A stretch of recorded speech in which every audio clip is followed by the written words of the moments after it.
তাকদীর নিয়ে প্রিয় ভাইয়েরা বিচলিত হবেন না। আপনার তাকদীরে যা আছে আপনি পাবেন, যা নাই কোশ্চেন কালেও পাবেন না, ফুল স্টপ।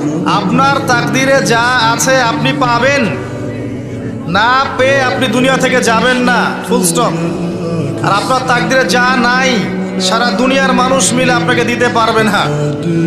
এই চিন্তাটা আগে মাথার মধ্যে সেট করেন। এই দুনিয়ার জীবনে আপনার দুনিয়ার বাড়ি গাড়ি, টাকা পয়সা, রিজিক, ব্যবসা বাণিজ্য, স্ত্রী সন্তান, এইগুলোকে নিয়ে এত বিচলিত হওয়ার কিছু নাই। আপনার আমার তাকদীরে যা লেখা হয়েছে এর একটা দানা আপনি বেশি খেয়ে পৃথিবী থেকে যাবেন না। আর আপনার আমার রিজিকে যা আছে তার এক চুল রেখে আপনি দুনিয়া থেকে যাবেন না। এটাই চূড়ান্ত সত্য কথা। আপনি ঘুষ খান আর সুদ খান আর দুর্নীতি করেন আর মানুষের সম্পদ আত্মসাৎই করেন না কেন, যতটুকু লেখা আছে আপনার তাকদীরে এর বেশি আপনি কিচ্ছু পাবেন না। আর আপনি হালালে থাকার জন্য যতই কষ্ট করেন, হালালে আছেন, সবজি বিক্রি করে খাচ্ছেন, আপনি ছোটখাটো ব্যবসা করছেন, মানুষ আপনাকে দাম দেয় না, আন্ডার এস্টিমেট করে, গরিব বলে, ফকির মিসকিন বলে, কিন্তু আপনার তাকদীরে যা আছে আপনি সেটাই পাবেন, এর বেশি আপনি কিচ্ছু পাবেন। হুয়াল আউয়াল ওয়াল আখির, আল্লাহ পাক প্রথম এবং আল্লাহই শেষ। কুল্লু মান আলাইহা ফান ওয়া ইয়াবকা ওয়াজহু রাব্বিকা যুল জালালি ওয়াল ইকরাম। প্রত্যেকটা বিষয় ফানা হয়ে যাবে, কিচ্ছু থাকবে না। এখন আপনি পৃথিবীতে যা দেখছেন এগুলোর কিছুই থাকবে না। প্রত্যেক মানুষ, প্রত্যেকটা জিন, প্রত্যেক উদ্ভিদ, প্রত্যেক এই প্রাণী, আকাশ, মহাবিশ্ব, গ্রহ নক্ষত্র, চন্দ্র সূর্য, সমুদ্র, পাহাড় পর্বত, বিশ্বনেতা, রাষ্ট্রনেতা, সমাজ নেতা, পরিবারের কর্তা, অর্থনৈতিক নেতা, সবাই মারা যাবে, সবাই শেষ হয়ে যাবে, কিচ্ছু থাকবে না। এই বিষয়টা আগে ভালো করে হজম করতে হবে যে আমরা এখানে থাকতে আসিনি, আমরা এই দুনিয়ায় থাকতে আসিনি, আমরা এখানে এসেছি চলে যেতে। যার মনের মধ্যে এই কনসেপ্ট থাকে সে কখনো আল্লাহ পাকের বিদ্রোহী হতে পারে না, সে কখনো আল্লাহ দ্রোহিতা করতে পারে না, কুফরি করতে পারে না, শিরক করতে পারে না, আল্লাহর অবাধ্য হতে পারে না। যার মনের মধ্যে এই চিন্তা বদ্ধমূল যে আমি এখানে থাকতে আসিনি, আমি এখানে মুসাফিরের মতো এসেছি, গাছের ছায়া বিশ্রাম নিচ্ছি, বিশ্রাম নিয়ে শেষ হবে চলে যাব। যারাই আল্লাহ দ্রোহিতায় লিপ্ত হচ্ছে, শিরিক করছে, বেদাত করছে, হারাম খাচ্ছে, ঘুষ খাচ্ছে, সুদ খাচ্ছে, জেনা করছে, আল্লাহ দ্রোহিতা করছে, আল্লাহর বিধানকে অস্বীকার করছে, তারা ইনডাইরেক্টলি ধরে নিয়েছে যে তারা মনে হয় পৃথিবীতে চিরকাল থাকবে। কারণ যদি কিয়ামতের মাঠের কথা তাদের স্মরণ থাকতো তারা কখনোই কাজগুলো করতে পারতো না, পারতো? এবার আসেন, আল্লাহ পাক কলম সৃষ্টি করে তাকদীর লিখেছেন, অতএব তাকদীর নিয়ে প্রিয় ভাইয়েরা বিচলিত হবেন না। আপনার তাকদীরে যা আছে আপনি পাবেন, যা নাই কোশ্চেন কালেও পাবেন না, ফুল স্টপ। আপনার তাকদীরে যা আছে আপনি পাবেন, না পেয়ে আপনি দুনিয়া থেকে যাবেন না, ফুল স্টপ। আর আপনার তাকদীরে যা নাই সারা দুনিয়ার মানুষ মিলে আপনাকে দিতে পারবে না। এই চিন্তাটা আগে মাথার মধ্যে সেট করেন। এই চিন্তা যার মধ্যে ইনস্টল করা আছে সে আত্মহত্যা করে না কখনো, সে হতাশ হয় না কখনো, সে ভয় পায় না, আল্লাহর পথে চলতে গিয়ে পিছু পা হয় না, সে জালেমের সামনে মাথা নত করে না। যার মাথায় এই চিন্তা আছে যে আল্লাহ যা লিখেছেন এটা হবে, যা লিখেন নাই সারা দুনিয়ার মানুষ মিলে সেটা হবে না, সিম্পল। এর মধ্যে আল্লাহ পাক পরীক্ষায় ফেলবেন, ওই বিষয়টা ডিফারেন্ট। আমি অবশ্যই তোমাদেরকে পরীক্ষা করব ভয় দিয়ে, ক্ষুধা দিয়ে, সন্তানের কি ইন্তেকাল দিয়ে, ফসলের ক্ষতি দিয়ে, সম্পদের ক্ষতি দিয়ে আমি পরীক্ষা করব। কিন্তু যারা সবর করবে এবং যারা এই কনসেপ্ট রাখবে ইন্না লিল্লাহি ওয়া ইন্না ইলাইহি রাজিউন, এদেরকে আল্লাহ পাক প্রশংসা করেছেন, ইনশাআল্লাহ এরা সফল হবে। আল্লাহ পাক তাকদির লিখে ফেলেছেন, তাকদির নিয়ে টেনশন করবেন না, রিজিক নিয়ে টেনশন করবেন না। এখনকার যুব সমাজের সবচেয়ে বড় টেনশন রিজিক। একটা জব, একটা ভালো জব, একটা ভালো ব্যবসা, সে সিকিউর লাইফ চাচ্ছে। রিজিক নিয়ে চিন্তা করবেন না। আপনার কাছে যে রিজিক আছে এটা আপনার কাছে আসবেই ইনশাআল্লাহ। হয়তো সময় লাগছে কিন্তু আপনার কাছে আসবে ইনশাআল্লাহ। আপনি হালালের উপর থাকবেন, ন্যায়ের উপর থাকবেন। আপনি অন্যায় পথে রিজিক সার্চ করবেন না। আপনার তাকদিরে যে রিজিক আছে আপনার কাছে আসবে ইনশাআল্লাহ। এবার আসেন, আল্লাহ পাক এরপরে সৃষ্টি করেছেন মহাবিশ্ব।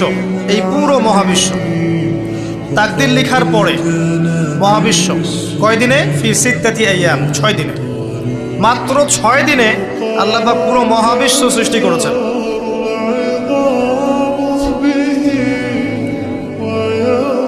ওয়াল্লাযী খালাকাস সামাওয়াতি ওয়াল আরদা ফি সিত্তাতি আইয়াম সুম্মা ইস্তাওয়া আলাল আরশ। সূরা হাদীদের মধ্যে একটা আছে, তিনি সে আল্লাহ যিনি এই মহাবিশ্ব সৃষ্টি করেছেন 6 দিনে, এরপরে আরশের উপর সমাসীন হয়েছেন। আল্লাহ পাক এর একদিন আমাদের একদিনের মতো নয়, বরং কিয়ামতের মাঠে যেদিন আমরা দাঁড়িয়ে থাকব এই দিনটা হবে আল্লাহর হিসেবে 50,000 বছরের সমান।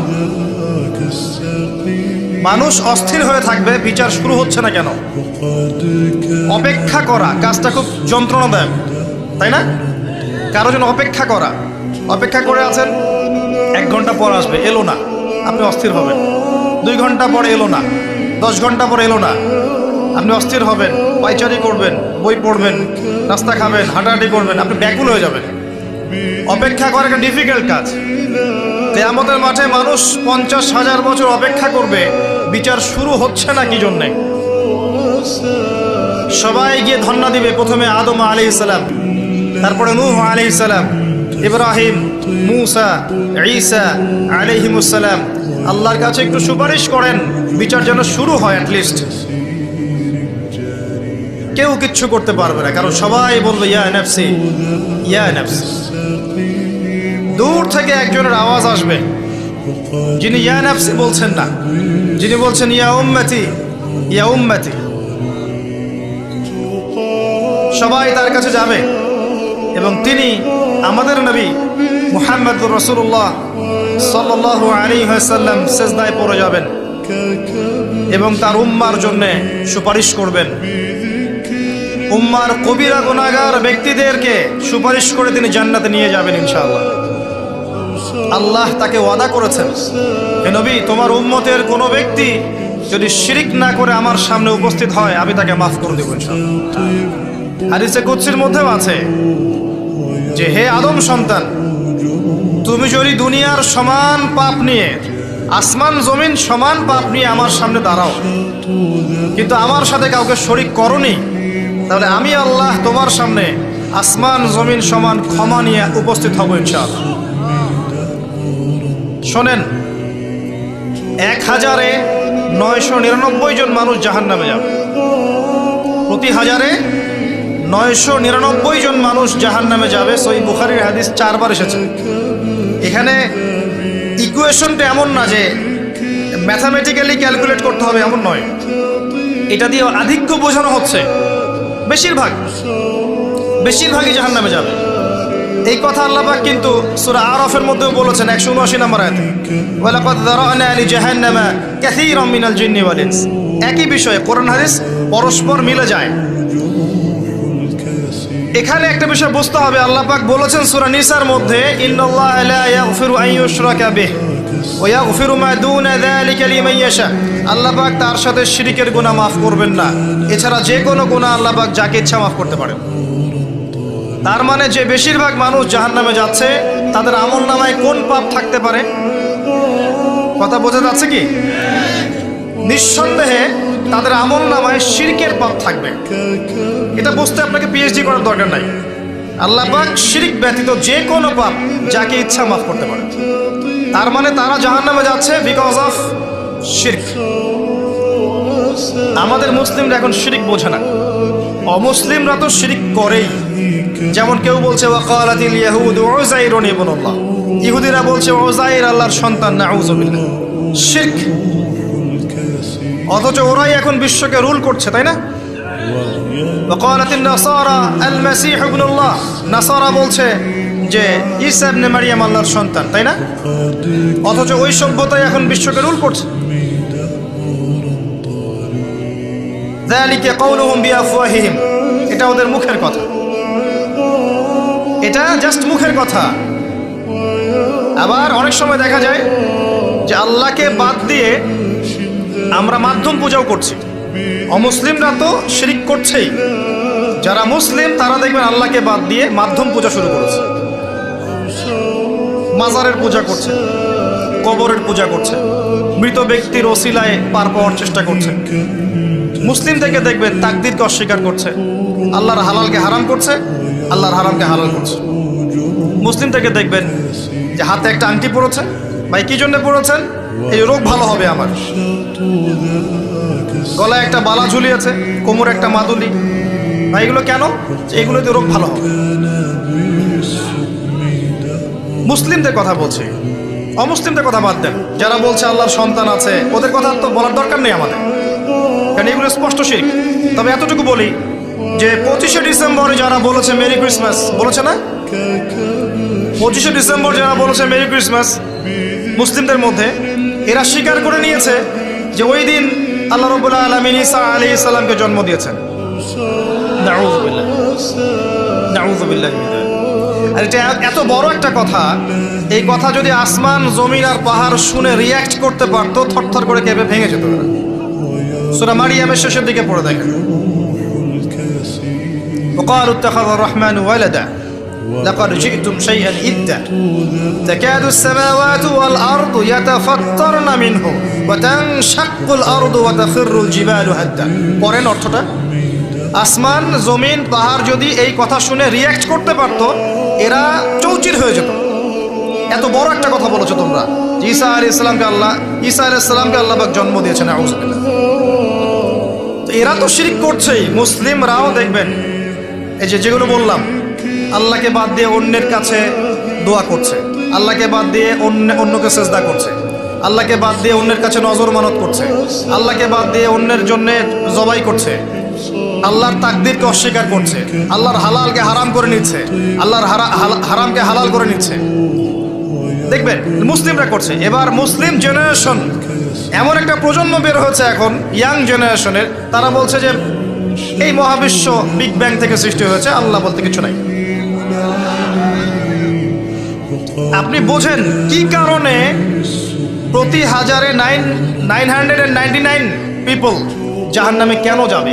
কারণটা কি? শিরক। আর এই শিরকটা হচ্ছে আপনার চিন্তায়, আপনার কথায় এবং আপনার কাজে। চিন্তার মধ্যে শিরক। যেমন একজন ব্যক্তি চিন্তা করে আকীদা, যে আল্লাহ ছাড়া অমুকও সন্তান দিতে পারে। এরকম আকীদা নাই মুসলিমদের? আছে। একজন বলছে আল্লাহ কল্যাণের মালিক আর শয়তান হচ্ছে অকল্যাণের মালিক।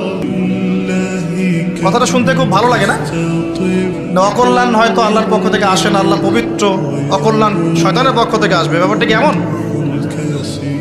ভালো মন্দ, কল্যাণ অকল্যাণ, দুঃখ কষ্ট সুখ সবকিছু কার পক্ষ থেকে আসে? এমন নয় যে ভালোগুলো আল্লাহ দেন, অকল্যাণগুলো শয়তান দেয়। নাউযুবিল্লাহ। এরকম আকীদা আছে মানুষ। কিছু মানুষ বলছে তাকদীর বলতে কিচ্ছু নাই, মানুষ নিজেই তার কর্মের নিয়ন্ত্রণ। কিছু মানুষ বলছে যে ভাগ্যই সব, মানুষের কাজের কোনো স্বাধীনতা নাই। মানে ভাগ্যই সব, আমার কাজের কোনো স্বাধীনতা নাই, আমি কলের পুতুল। চুরি করেছো কেন? আল্লাহ তাকদীরে লিখেছে তাই। সুদ খাও কেন? ঘুষ খাও কেন? রিলিফের মাল মেরে খাও কেন? আল্লাহ তাকদীরে লিখেছে তাই। এরকমও কিছু মানুষ আছে। প্রত্যেক পদে পদে আপনি শিরক পাবেন। আপনি আল্লাহকে ছাড়া সেজদা দেখতে পারবেন, আল্লাহকে ছাড়া মানুষ নজর করছে, মানত করছে, কসম করছে, কুরবানি করছে, সেজদা করছে, দোয়া করছে এবং ওসিলা পূজা করছে যে আল্লাহ বাদ দিয়ে অমুকে আমাকে পরকালে পার করিয়ে দিবে। নাউযুবিল্লাহ বলছেন ঠিকই, কিন্তু আমাদের দেশের বহু মানুষের আকীদা এমন। যে আমাকে পরকালে পার করায় দেওয়ার লোক আছে, সমস্যা নাই। শোনেন, পরকালের প্রতিটা সুপারিশ আল্লাহর ইখতিয়ারে। একজন শহীদ, আল্লাহর পথের শহীদ, তিনি কিন্তু সুপারিশ করবেন, কিন্তু তিনি নিজের ক্ষমতায় করবেন না আল্লাহর ক্ষমতায় করবেন।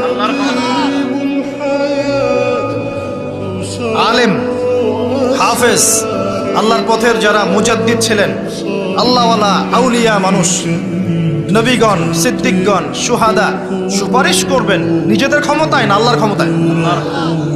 আকীদা স্পষ্ট না থাকলে তখন আমল করতে গিয়ে শিরক হয়ে যাবে। আর শিরক হলেই কি হবে? ওই যে বললাম, প্রতি হাজারে 999 জন মানুষ জাহান্নামে যাবে।